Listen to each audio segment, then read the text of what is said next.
Welcome to Surviving Toxic Abuse. This is a channel dedicated for people who have been in abusive relationships with a toxic individual. Now, in a previous video, I spoke about labels, so whether that toxic individual has some form of personality disorder, whether that's narcissistic personality disorder, whether that's borderline personality disorder, antisocial, whatever the case may be. But the fact is, if you was with somebody who was emotionally abusive towards you and you was in a toxic relationship, then hopefully this channel can serve to help support you and to give you examples of lived experience. Now, the way that I approach this channel and my videos is that I talk specifically about my own lived experience being in an abusive relationship, a romantic relationship. So I'm not an expert in terms of, I'm not a counsellor, I'm not a therapist, I'm not a psychologist. I'm just a guy who was in an abusive relationship for 2.5 years. So if this is the first time that you're watching one of my videos, for context, I'm based in the UK and I was in a 2.5 year relationship with somebody, and that relationship came to an end just over 10 months ago.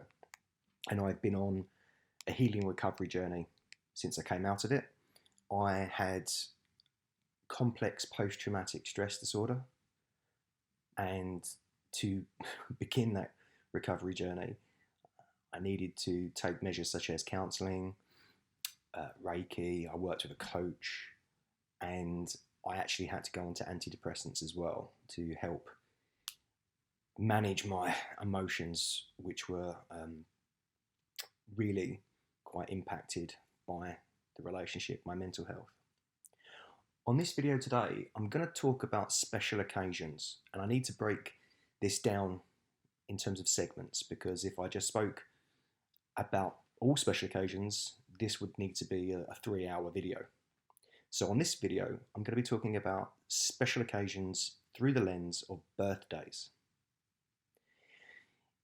It's weird, isn't it? So people that have got a cluster B personality disorder, or people that are just toxic, there's a really odd relationship with them and birthdays, whether that's their birthday or your birthday and other people's birthdays. A classic trait of narcissism is this sort of entitlement, this belief that they're a special person and they need everybody to sort of worship them and really make a fuss of them and see them as this great person that they project outwardly that they are. And it can be very difficult. So last year in 2022, both myself and my ex-partner were turning 40. So her birthday is at the end of March. My birthday is the early part of December. Now, she had told me well ahead of time, we're talking the best part of a year ahead of time, ahead of her 40th, that the expectation was that I needed to do something big for her birthday, for her 40th. I had to really push the boundary out. No one had ever done anything special for her birthday before, and the expectation was that she wanted me to do something really special for her birthday. And so I set about putting that in play, and well ahead of time, about 8 months out, I created a personalised invitations that was sent out to all of her friends to save the date. I organised a function room in a pub that was close to her parents, who are older, so it would make it really easy for her family to be able to attend. So I paid for the deposit on that. I then made sure that all of her friends and family were invited and had all of the information well ahead of time. Now, this was meant to be a surprise 40th birthday party, but in the end it wasn't, because during that 8-month period between me booking the venue and inviting all of her family and friends, she actually broke up with me on at least 3 occasions. And so I had to tell her that, okay, that's fine, you're breaking up with me, in which case you can tell your friends and family that your party isn't going ahead now. And I remember on one of the occasions she said, oh, don't tell me too much. I'm like, well, what do you mean don't tell you too much? You've just broken up with me. So unless you don't mean it then, and of course that was usually the case, it was a very reactional response. So my ex I think she falls into the category of having co-occurring, comorbid, covert narcissism with borderline personality disorder. And borderlines just can flip out of nowhere. And how they feel in the morning isn't necessarily how they're going to feel in the afternoon. And it often happens over the slightest little thing. There's an incident, something triggers them.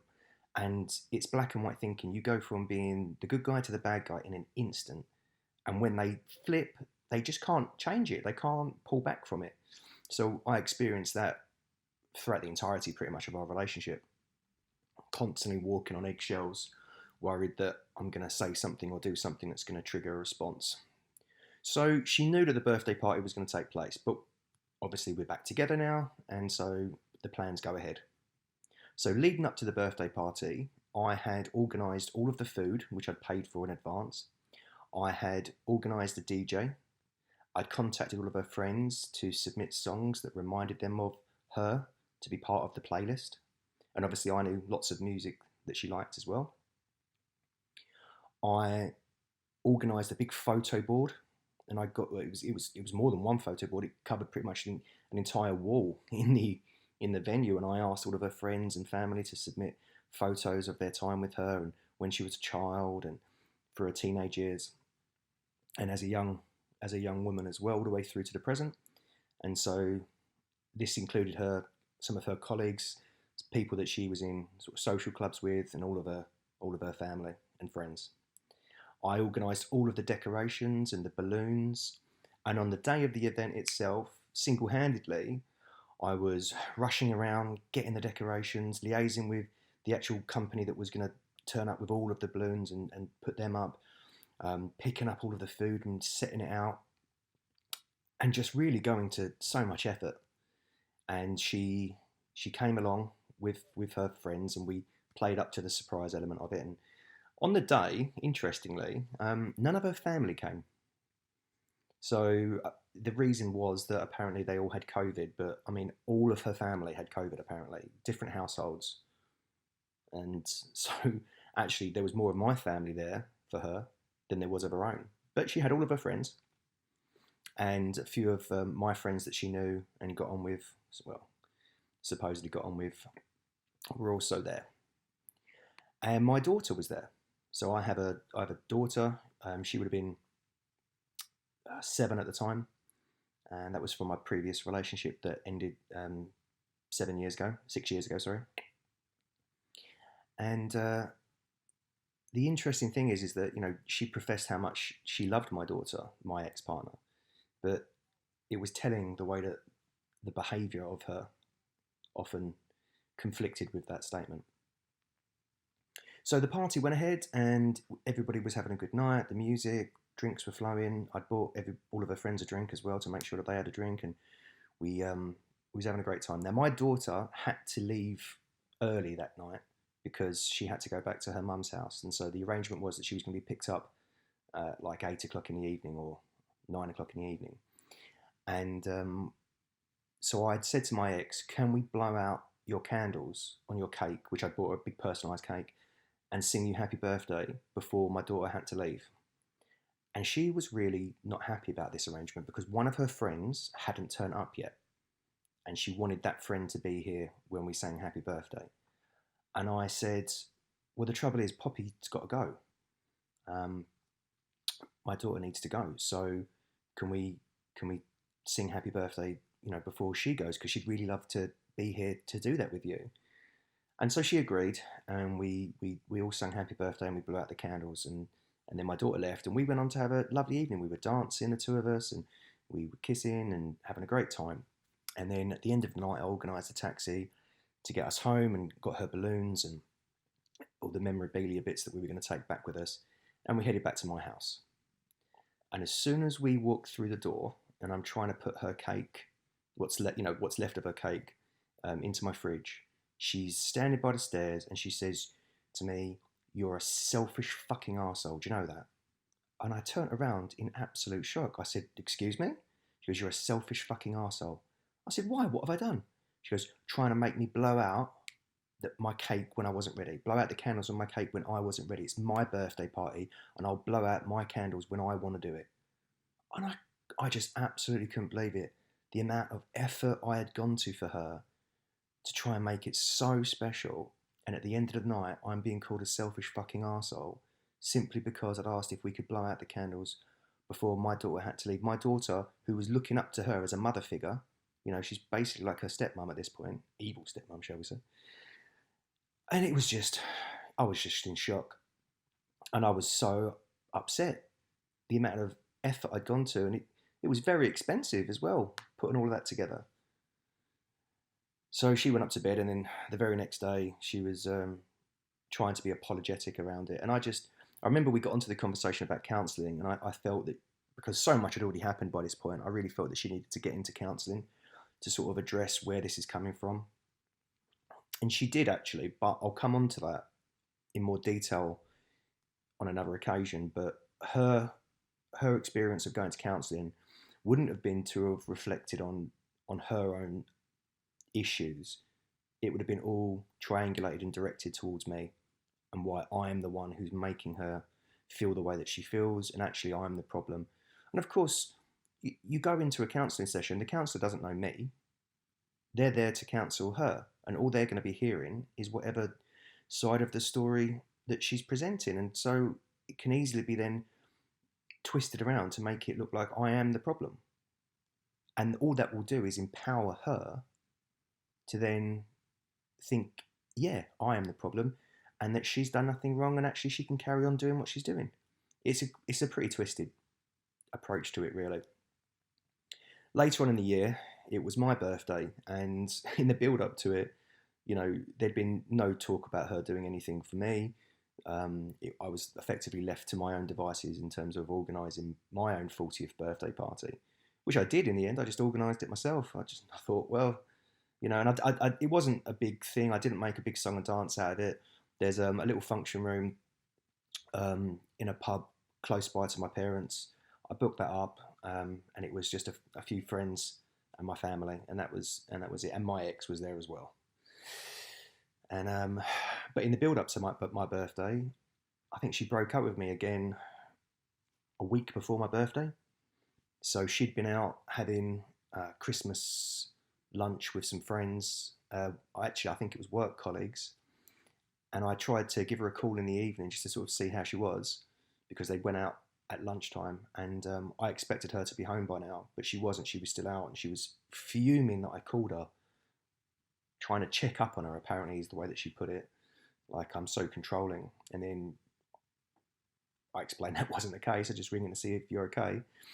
And I got a phone call about an hour later when she got home, and she was drunk, and she was just screaming and shouting at me down the phone. And I felt really embarrassed, because I knew she lived with her mum and dad, and I knew for a fact that her parents would be hearing this. And I just thought, how disgusting is this? So she broke up with me, and I was like, okay, fine, goodbye then. And I put the phone down. And actually, I then decided, right, because I knew that this wasn't a healthy relationship. I knew that I needed to get out of this, really. I was just stuck in it. I had already been trauma bonded by that point. And so I actually unfriended her on Facebook and social media. And I did it with several of her friends as well, because I just thought, I just need to get out of this now. And then the next day, she's calling me to try and apologise and say, oh, you know, I shouldn't have done it. I didn't mean it. And, you know, let's carry on. And I agreed to, but I actually did say to her that I'm not going back onto social media with her. And I'll talk about this in a different video, but she had a really unhealthy relationship with social media, trying to control my platform.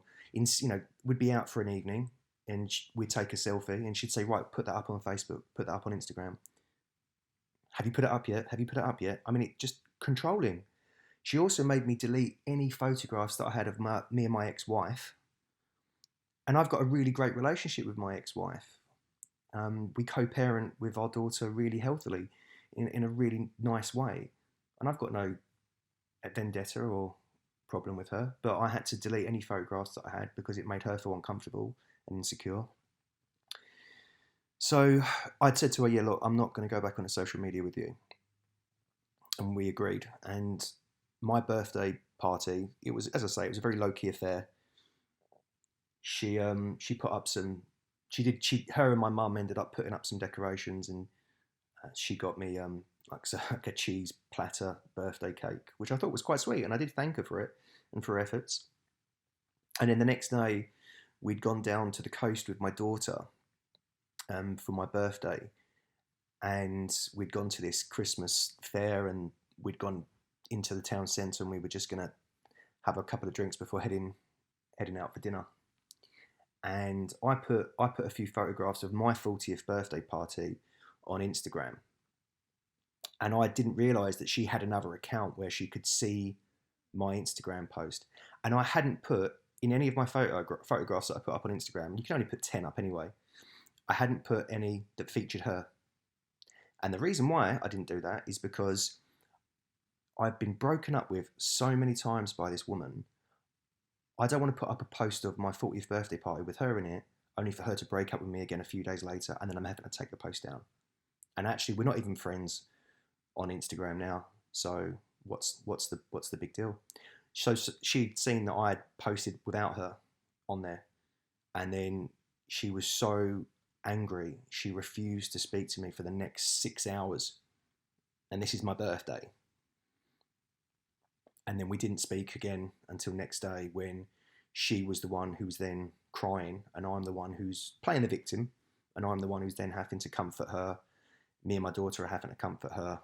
And as soon as she gets to be the victim, and as soon as she's getting the apologies, that's when we can start again as such.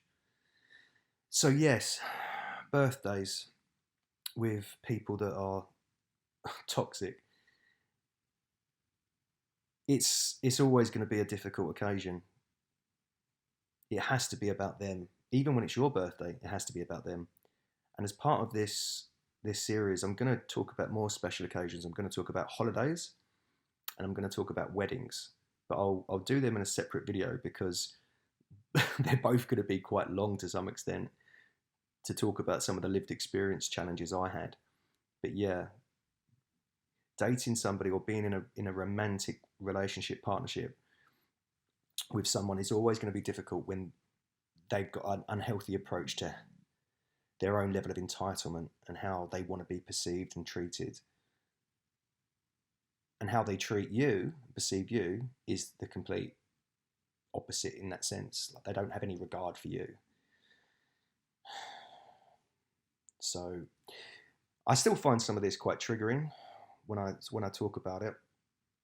I was at a birthday party recently for somebody, and the person who had organised it had gone to so much effort, and they were telling me how much effort they went to, and I just thought to myself, well, that's really great. I think you've done a fantastic job. I just really hope that the other person really appreciates what you've done, because I remember how let down I felt after going to so much effort, put so much love into it, only to be called a selfish fucking arsehole at the end of the night, which has completely ruined it for everybody, for her, for me.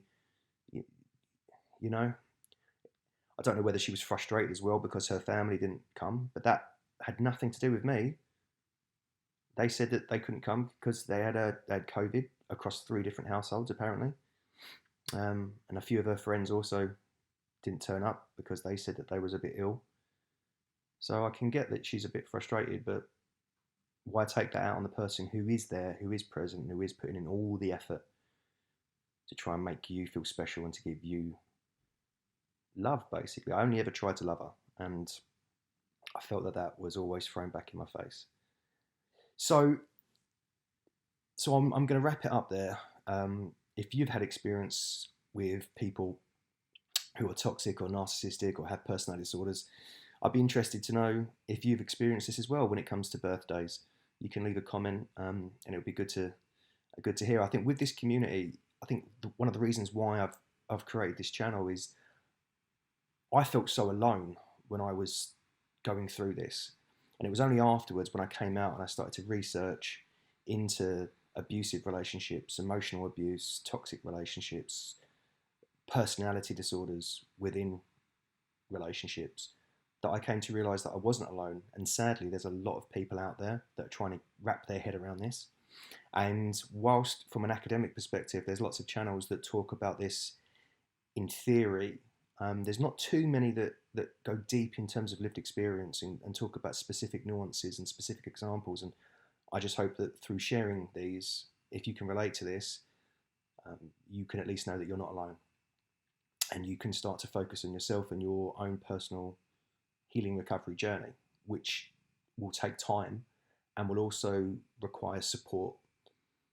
Time alone won't be enough. You do have to put in the work to get your head around this, and then try to sort of move on from it.